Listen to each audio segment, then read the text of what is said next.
Welcome to the class of business studies, and we are doing unit 8. Unit 8 is about entrepreneurship. Entrepreneurship development में बच्चे अभी तक आपने discuss कर लिया है कि एंटरप्रेन्योर्स क्या होते हैं, एंटरप्रेन्योरशिप डेवलपमेंट क्या होता है, व्हाट इज इट्स प्रोसेस, कहाँ से स्टार्ट होता है और कैसे ये हम एंटरप्रेन्योरशिप डेवलपमेंट के टारगेट को अचीव करते हैं, right? And as you all know that nowadays in India the government of India is working for betterment of entrepreneurs. हम हमारी गवर्नमेंट इंडिया के उन एंटरप्रेन्योर्स को बाहर लाना चाहती है, those who have the new ideas but they don't have that much amount of money और कैपिटल जिससे वो अपने आइडिया के ऊपर प्रोग्रेस कर सके, राइट बच्चे? क्योंकि बहुत सारे लोग जो हैं वो करना बहुत कुछ चाहते हैं. We have lot of talent in India but the youngsters are fear of loss, fear of risk. They are not ready to take the big steps.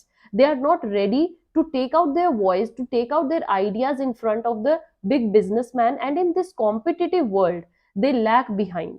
That is why our government is working hard to bring that talent out and to show the world that what our country and what the people of our country can do. And this is done through a very important scheme.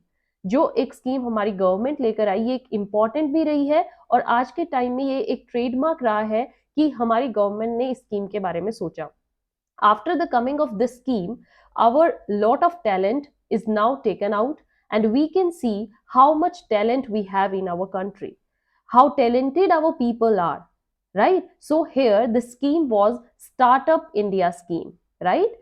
And today our session is completely based on this scheme. अगर आप एक entrepreneurship से related topic पढ़ रहे हो तो उससे related आपको इस स्कीम के बारे में कंप्लीट नॉलेज होनी चाहिए, because this scheme is all about those new entrepreneurs जिन्होंने बिजनेस वर्ल्ड में स्टेप तो रख लिया है बट उनको कैसे एक अचीवमेंट दिलवानी है, कैसे उनको एक बड़ा बिजनेसमैन बनाना है और कैसे उस उनके बिजनेस को फ्लरिश करवाना है. That is only possible through this scheme.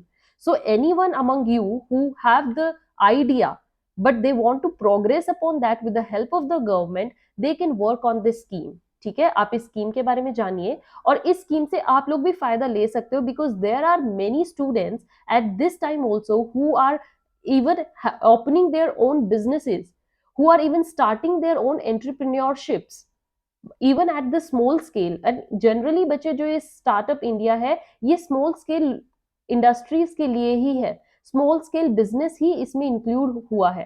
तो आप में से भी अगर कोई इस पे वर्क करना चाह रहा है, those who have the idea but you don't have the money और you don't have the right direction to where to go, you can work under this scheme. You can take help under the officials of this scheme, right? Startup India scheme and ways to fund the startup.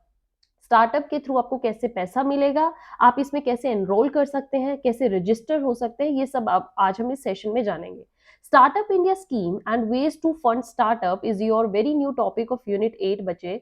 This scheme was launched by PM Narendra Modi, right? Our PM of India, he launched this scheme, PM Narendra Modi. and when he launched this बच्चे, सबको ये date अच्छे से याद होनी चाहिए, ये आपके एमसीक्यू में भी आ सकती है, एंड ऑलरेडी ये क्वेश्चन आया है. So this scheme was launched on this 16th January 2016. Make your own notes, write this date and encrypt it in your mind. 16th January 2016. 1616 से आपको याद रहेगा स्टार्टअप इंडिया स्कीम इंडिया में launch हुई थी और ये किसने की थी बच्चे? हमारे पीएम नरेंद्र मोदी ने, right? Next is your this is an initiative for creating. ये क्यों इनिशिएट लिया गया था? This was to create the job opportunities. Those people who are sitting idle but they want to do something. So ये एक तरीके से एक जॉब अपॉर्चुनिटी लेके आई and to provide wealth, money to them. This scheme will increase employment rate. Obviously जब job बढ़ेगी बच्चे तो आपका एम्प्लॉयमेंट रेट भी बढ़ेगा. Job is directly related to this and also somewhere this will strengthen our economy. Strengthen कैसे होगी बच्चे? क्योंकि जितना हमारा इंडिया का यूथ एम्प्लॉयड होगा उतना ही यहाँ पर क्या होगा बच्चे? हमारी इकोनॉमी उतनी ही स्ट्रांग होगी. ठीक है, this was to strengthen our economy. Right. Then the startups can be, जितने भी स्टार्टअप्स हैं, जो भी लोग स्टार्टअप को स्टार्ट करवाना चाहते हैं, they can registered it, this can be registered either as partnership form, आप पार्टनरशिप के तौर पर रजिस्टर करवा सकते हैं, लिमिटेड लाइबिलिटी पार्टनरशिप के थ्रू आप रजिस्टर करवा सकते हैं। आप कहोगे मैम एलएलपी क्या होता है? Go back to the session of limited liability partnership, I have completely discuss this topic in one single session, इसमें पूरी नॉलेज आपको एलएलपी से मिलेगी, ठीक है। Even I will provide you the link of this in description, okay, इस video से रिलेटेड। And also private limited company, आप प्राइवेट लिमिटेड कंपनी के थ्रू भी अपने फर्म को, अपनी एंटरप्राइज को रजिस्टर करवा सकते हैं, right. Next thing is this startup India hubs बनाए गए बच्चे, गवर्नमेंट ऑफ इंडिया ने स्टार्टअप इंडिया हब सेटअप किया इन वेरियस प्लेसेस, अलग अलग जगह पर इनको बिठाया गया। ये एक तरीके के ऑफिसेस थे जहां पर what will you get, where you all the information related to incorporation, registration etc are done, all the work, आपको सारी इंफॉर्मेशन, सारा काम, जो भी इनसे रिलेटेड प्रोसेस रहेगा वो सारा यहाँ पर पता लगेगा। Startup India hubs, you can search online, there are many startup India hubs around you also, जहां पर आप बैठे हो वेरियस प्लेसेस पर ये खोले गए, आप वहां पर जा सकते हो, इंफॉर्मेशन लीजिए, जानिए कि आप कैसे इसमें रजिस्टर करवा सकते हो और वो आपको क्या बेनिफिट उनसे मिलेगा, क्या कितना पैसा आपको दिया जाएगा, क्या आपको टैक्स में एग्जम्पशन मिलेगी, ये सब आपको वहां पर बैठे वर्कर्स बताएंगे। Then there is both physical and online portal, online भी अवेलेबल है बच्चे और फिजिकली भी आप स्टार्टअप इंडिया को देख सकते हैं for initiating the application process, जो भी एप्लीकेशन से रिलेटेड प्रोसेस रहेगा, कैसे यहाँ पर जाकर आपको रजिस्टर करवाना है, कैसे अप्लाई करना है, क्या फर्स्ट स्टेप रहेगा, क्या सेकंड स्टेप रहेगा, सब आपको फिजिकली भी पता लगेगा इन स्टार्टअप इंडिया हब्स में जाके। And even there is a online portal where you can go and get all the information about this, right? Now very important thing is that any startup is allowed to wrap का मतलब है बच्चे complete करना, ठीक है। I will write for you, this is complete करना। So any startup is allowed to complete its process, पूरा का पूरा जो भी process रहेगा that will be completed within 90 days, so this all operation within 90 days आपको complete करके देना है।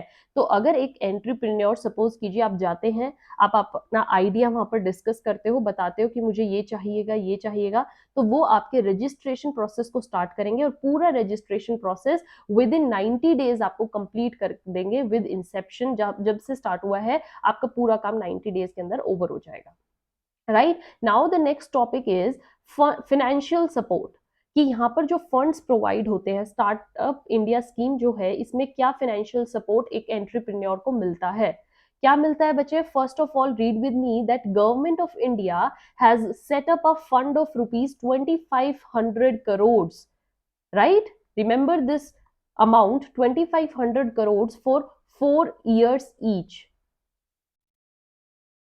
ओके, मींस हर साल आपको 2500 करोड़ रुपए गवर्नमेंट ऑफ इंडिया रिलीज करती है to facilitate the investment for startups, जितने भी स्टार्टअप्स हैं उनमें इतना पैसा इन्वेस्ट किया जाएगा in total, right. So means 2500 crore in first year, next 2500 crore in the coming year, then in next year, then in next year, तो 4 सालों में 25 25 25 ऐसे हो जाएगा, right, 1000 crore. Next is then your some special funds are given to tax exemption up to 3 years of inception, कुछ ऐसे funds दिए जाते हैं जिसमें कि आपको टैक्स एग्जम्पशन भी मिलती है, मींस पैसा भी आपको गवर्नमेंट से मिलेगा और उस पर आपका टैक्स भी नहीं लगेगा। सो टैक्स एग्जम्पशन मिलती है, बट ये कब तक मिलती है? This is up to the 3 years तक, राइट, 3 years। Then is government of India provide 80%, 80% means rebate, 80% rebate मिलता है, किस चीज पर मिलता है बच्चे? Rebate on the patent cost incurred by the startup company, startup company को जो एक पेटेंट कॉस्ट उनकी लगती है, मीन स्टार्टिंग में जो उनको रजिस्टर करवाने में पेटेंट कॉस्ट देनी पड़ती है, अपने नाम पे पेटेंट लेना, लाइक आपके कोई राइट्स इंफ्रिंज ना हो, उसमें जितना भी आपका पैसा लगा उसका 80% आपको क्या मिल जाता है? रिबेट आपको दोबारा मिल जाता है वो, right? And registration of patent is now relatively very faster. This process has now become very faster. Entrepreneurs के पॉइंट ऑफ व्यू से देखें तो बच्चे स्टार्टअप इंडिया के अंदर जो रजिस्ट्रेशन, पेटेंट रजिस्ट्रेशन का जितना प्रोसेस है वो फास्ट हो गया है, और पेटेंट में जितनी फीस लगती है, जितनी भी फीस लगी, एग्जाम्पल लेके चलते हैं, अगर 100 रुपए है तो उसका 80% आपको वापस मिल जाता है, मीन्स जस्ट आपका 20 रुपए ही गया जेब से.